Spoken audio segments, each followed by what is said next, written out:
tayo ng meat shop. Kabili na pala ako guys ng chicken. Oh my god.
Good morning guys! Happy breakfast! Ito ang aking breakfast.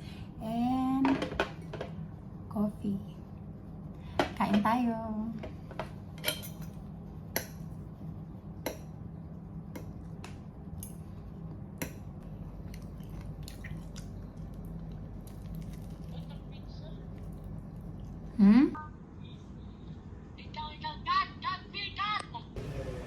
Tapos na tayong kumain guys. Si Lola naman, kagigising lang niya. Kasi usually 9 o'clock talaga siya gumigising. So, ang breakfast niya lagi is, noong nakaraan, puro siya oatmeal. Ngayon, sabi niya, tumataba na daw siya. So, gusto niya, yogurt na lang daw. Nakakataba ba yung oatmeal? Yogurt na lang daw at saka mga fruits. Sabi ko, okay, kung ano yung gusto mo. Ganito rin dati yung breakfast. Umay na ako. Gusto ko maiba naman. Guys, yun yung breakfast ni Lola. Nilagyan ko lang ng yung yogurt, nilagyan ko lang ng banana, prunes, blueberry, and granola. Tapos nilagyan ko lang ng ganito para medyo may tamis. Laundry tayo today. Hindi natin siya masampay sa labas. Wala tayong sampayan. So yung iba sinampay ko dito sa kwarto ko.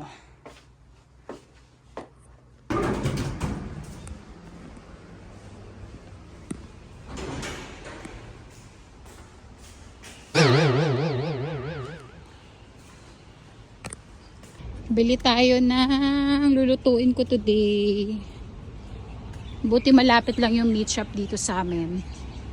And grocery. Diyan lang sa tawid. Tatawid lang tayo. Init!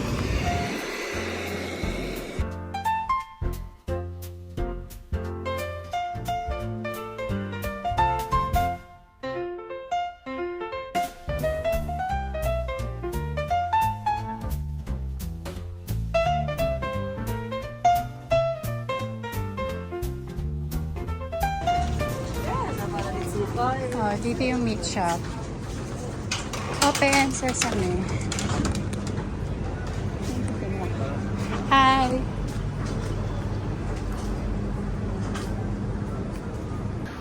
Walang chicken dun sa meat shop. Bukas pa daw yung deliver. So ngayon, pupunta ako dun sa malapit na shopping center dito sa amin. May grocery doon at saka may mga meat shop din doon. So for the lakad tayo ng 5 minutes. Di pa naman ako nag-sunscreen, kaloka. Sabi ko kasi malapit lang eh. But anyway, punta tayo. Let's go! Dito na tayo guys. After 5 minutes of walk.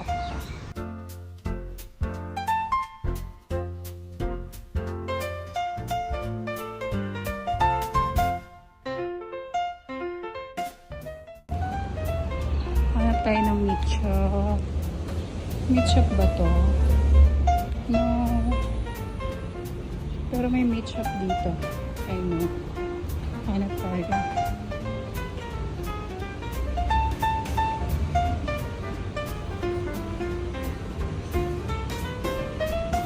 Hanap tayo.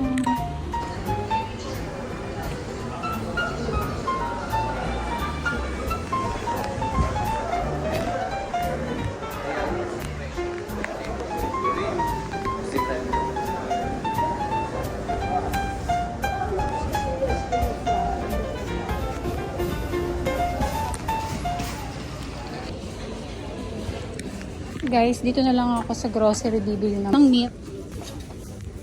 For sure, meron dito. No?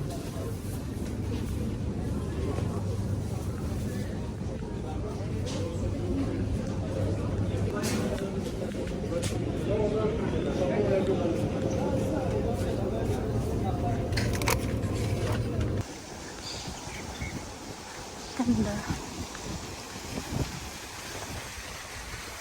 Sarap maglakad-lakad dito. Nakabili na pala ako guys ng chicken. Chicken lang ang layo narating ko.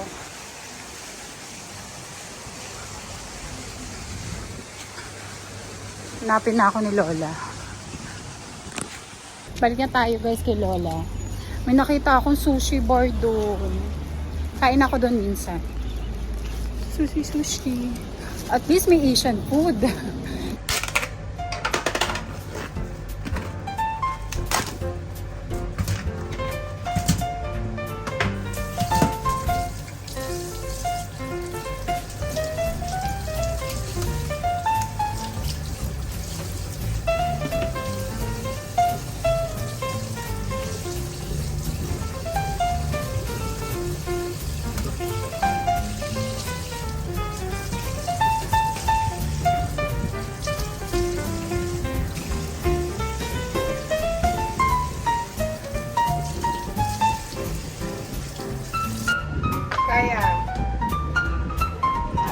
Kaya. Okay.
Guys, nilagay ko na pala yung sauce ng chicken para mas ma-absorb niya yung flavor.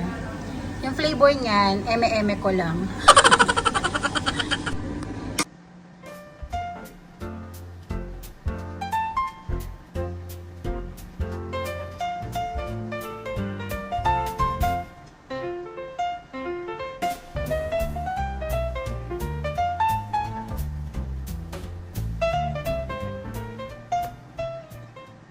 Guys, kain na tayo. Yan ang ating foodang.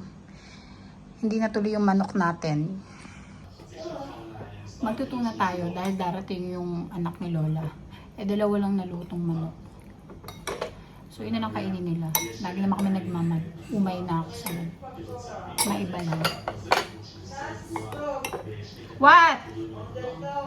Oh, baboy. Tali heard something? Oh my God. Sabi niya, sa North daw nagkakagulo ngayon. Oh my God.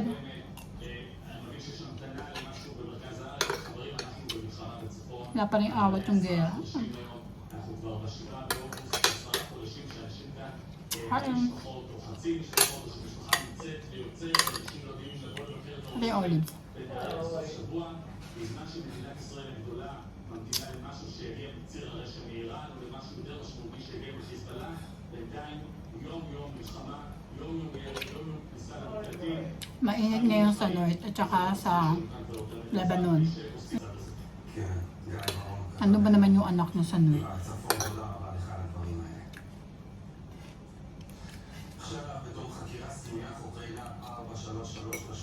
Natunaw. Paano kikilo nila? Kap?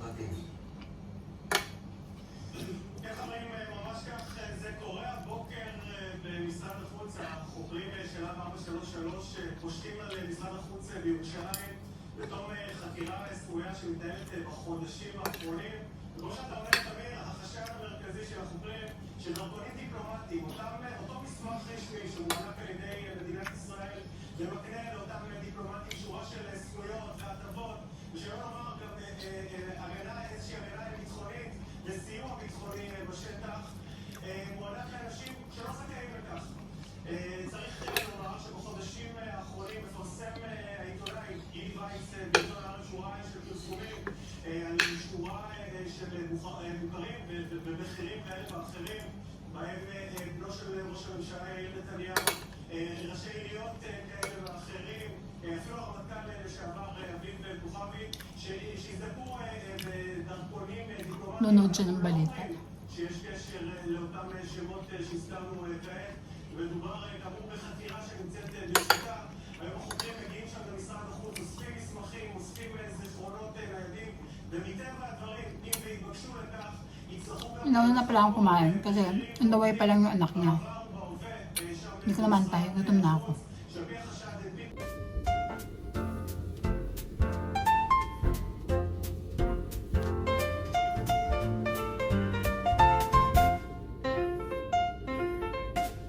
Suotin natin to kasi maglalagay ako ng mask. Para hindi siya makagulo sa aking face. Gamitin ko tong collagen and aloe vera sheet mask from Sahara.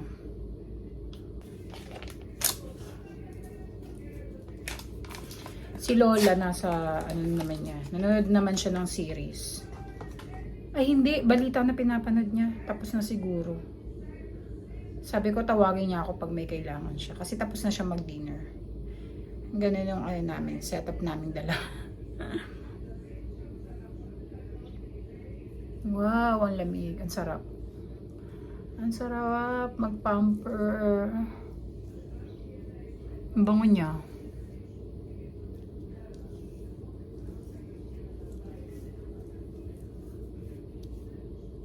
Babad ko to sa face ko na 20 minutes. And then, while nakababad, magtutupi ako ng aking mga tupiin. Yung mga nilaban ko.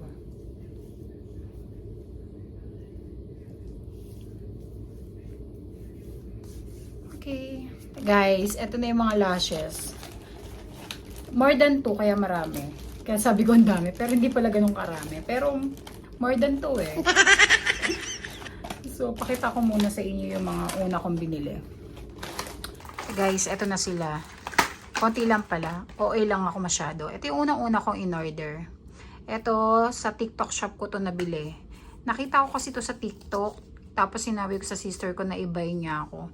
Hindi ko naman alam na wala pala tong applicator. So, hindi ko siya nagamit. Ngayon, di ba may applicator na ako. Tinry ko siya ulit. Di pa rin siya nag-work sa akin. O talagang di lang talaga ako marunong. Ewan ko ba? So, ito yung una na galing Pinas. And then, yung next naman is ito. Sa Shein ko to in order. Ito, magnetic din siya. Pero, ito naman kasi may eyeliner. Ilaline mo lang to dun sa mata mo. Tapos, saka mo siya ididikit. Kaya alam, parang ano, parang masyado siyang halata kapag nilagay mo siya. Kaya X din siya. And then, next naman, ito. Ox naman to. Lalagyan mo lang siya ng ano, ng glue. Pero, masyado siyang simple. Masyado ako nasisimplihan sa kanya. Kaya, ito na yung in-order ko. Ayan. So, pangalawa ko na to. Malapit na rin maubos. Nakaubos na ako ng isang ganito.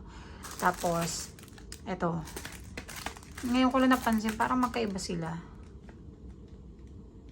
Parang mas ano to, dark. Ito parang light lang.